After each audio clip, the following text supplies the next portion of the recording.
I've been feeling that high wraith feeling lately.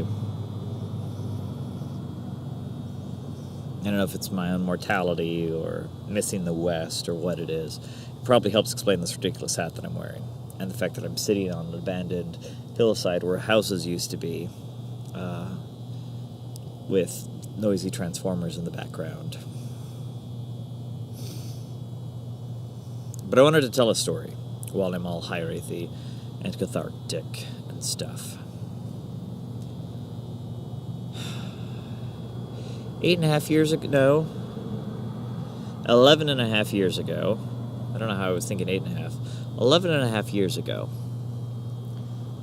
I was sitting on the slab outside the Dion with a book. Gotta have the book. I had a book earlier today at my theater festival, and I lost the book, and that kind of sucks. But sitting on the slab with a book, and started talking to a guy who was just there. We just had a great conversation, and just got talking about ourselves.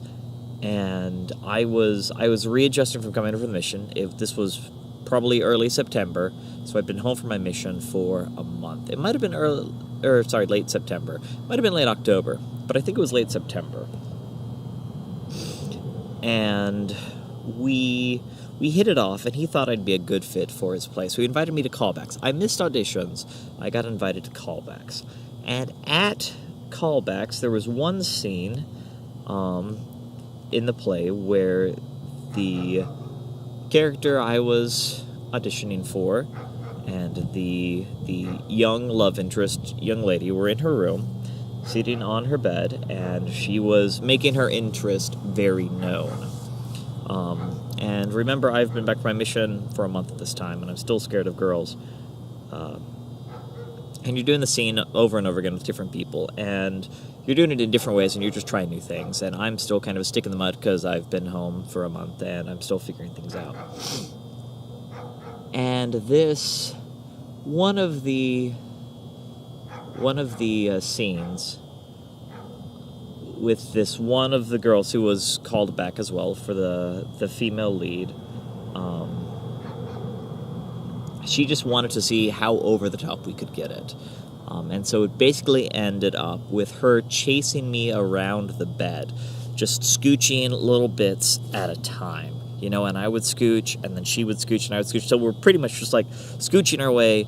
Wow, that's doing cool things. So scooching our way around the bed as I try to read these lines, and this is the most I've been pursued by a woman in over 2 years, and even though I know it's acting, it's throwing off my groove and led me to more good acting, I think. But once Matt called time, or called end scene, or whatever, I collapsed off it wasn't really a bed, it was just boxes, standard stage boxes, but I collapsed off the side in a fit of hysterical giggles, and just had to lay on the floor like, don't do that to me, I've only been home for a month, and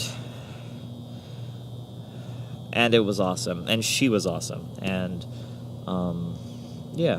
and I saw her around the HVAC after that, and it was cool.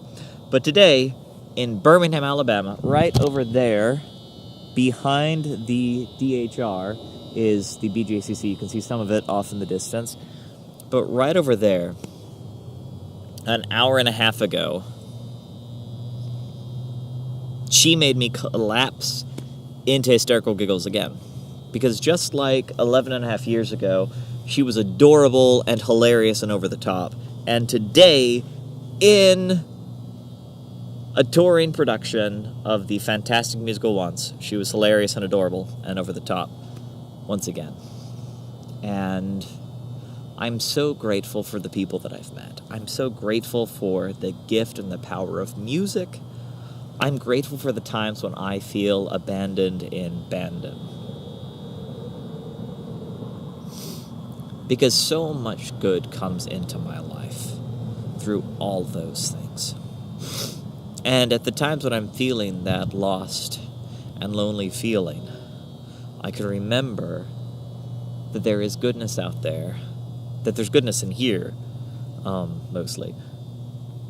And I can remember that there are always going to be those fantastic people who mean so much to me.